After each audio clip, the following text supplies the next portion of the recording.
Olá! Hoje a gente vai mergulhar numa ferramenta estatística que, olha, revolucionou o jeito de entender a qualidade em, basicamente, tudo, da fabricação de biscoitos ao desenvolvimento de software.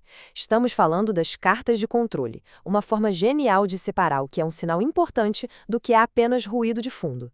Pensa só. Quem gerencia um processo, seja um engenheiro, um gestor ou até mesmo alguém cozinhando em casa, já se fez essa pergunta, né? O peso de um produto variou um pouquinho, o tempo de entrega atrasou um minuto. Como saber se isso é só uma variação normal, esperada, ou se é o primeiro sinal de um problema sério que precisa de atenção imediata? É exatamente essa a pergunta que as cartas de controle nos ajudam a responder. Ok, vamos lá. Nosso roteiro de hoje é bem direto. Primeiro, vamos entender o que é esse tal de ruído em um processo. Depois, a gente vai ver como funciona uma carta de controle, a anatomia dela, e como ela nos ajuda a ouvir o que o processo está dizendo. Aí, vamos ver que tem um tipo de carta para cada tipo de dado. E para tudo isso fazer sentido, vamos analisar um estudo de caso real da Nestlé. E, por fim, o impacto financeiro de aplicar essa ferramenta. Então, vamos começar pela base de tudo. Todo e qualquer processo tem variação.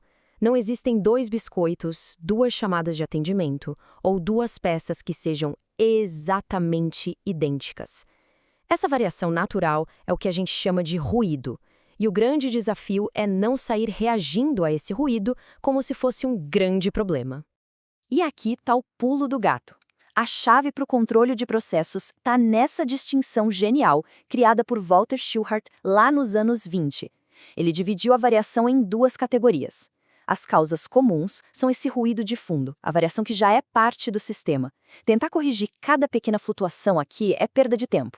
Agora, as causas especiais, essas sim são os sinais. São eventos anormais, sabe? Tipo uma máquina desregulada ou um novo querador. É aqui que a gente precisa investigar e corrigir.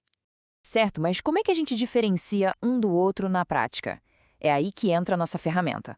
A carta de controle é, na essência, um dispositivo que permite que o processo nos diga quando algo está errado, de uma forma objetiva e totalmente baseada em dados. A estrutura dela é elegantemente simples. A gente tem uma linha central, que nada mais é que a média histórica do processo. E o mais importante, temos um limite superior e um limite inferior de controle. E atenção, essas duas linhas não são metas ou especificações, tá? Elas são as fronteiras da variação normal, calculadas estatisticamente com os dados do próprio processo.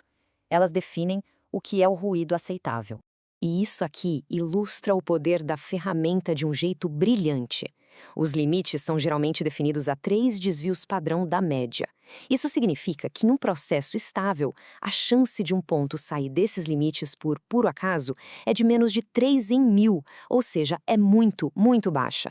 Por isso, quando um ponto de fato sai, a gente tem uma confiança estatística altíssima de que não é ruído, mas sim um sinal de uma causa especial que merece atenção. O uso da carta funciona num ciclo contínuo.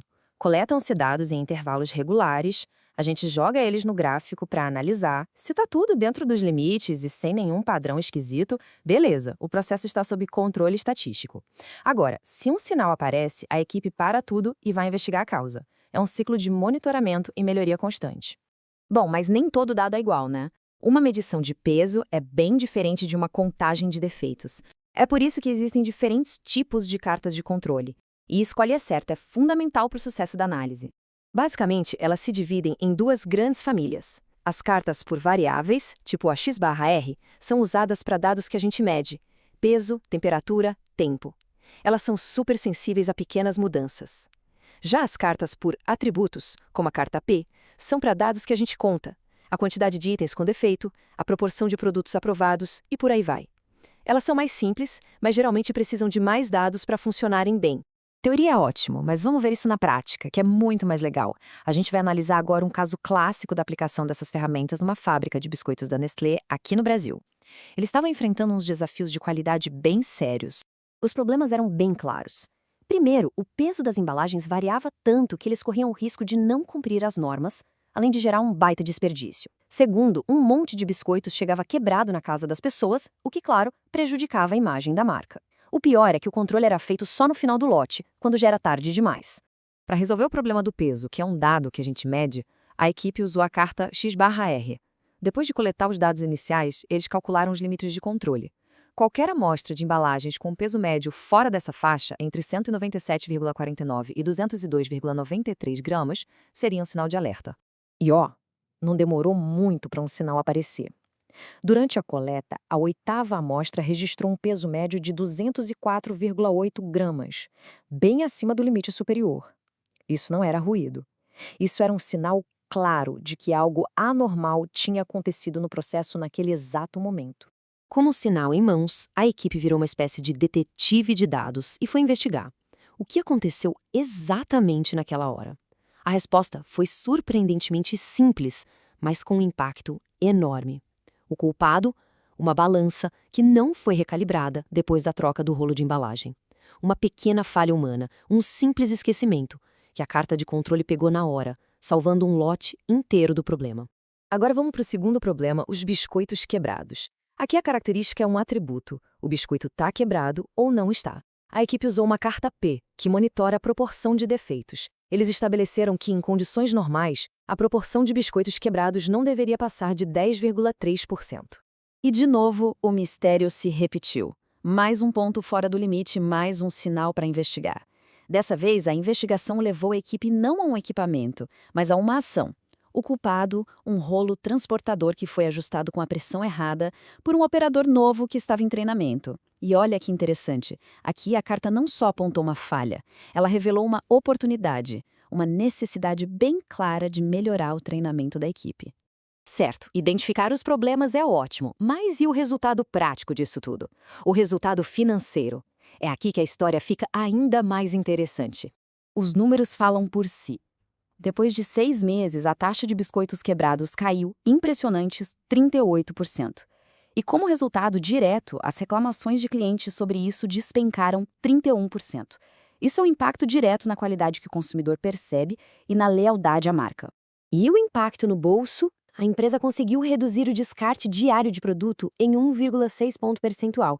Pode não parecer muito, né? Mas uma produção de altíssimo volume como a da Nestlé, isso representa uma economia gigantesca em matéria-prima e custos ao longo do ano. Então, o ponto crucial é este. A grande vitória veio da mudança de uma mentalidade reativa para uma mentalidade proativa. Eles passaram a detectar problemas em minutos, não em horas.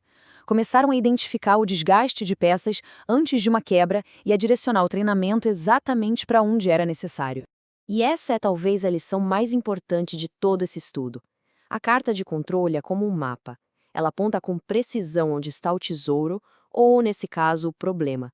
Mas é a disciplina e a ação rápida da equipe que encontram a solução e geram o valor de verdade. E é impressionante pensar que essa ideia, que nasceu lá nos anos 20 nos laboratórios da Bell, continua tão relevante hoje. Ela evoluiu, ganhou novas regras, mas a essência dela é a mesma. Usar a estatística para tomar decisões melhores e mais rápidas. É uma ferramenta fundamental no mundo movido a dados em que a gente vive hoje. E isso tudo nos leva a uma reflexão final. Todo processo, seja no trabalho ou na vida pessoal, tem seu próprio ruído e seus próprios sinais. A pergunta que fica é: qual variação tem sido ignorada, tratada apenas como ruído, quando na verdade pode ser um sinal importantíssimo esperando para ser descoberto?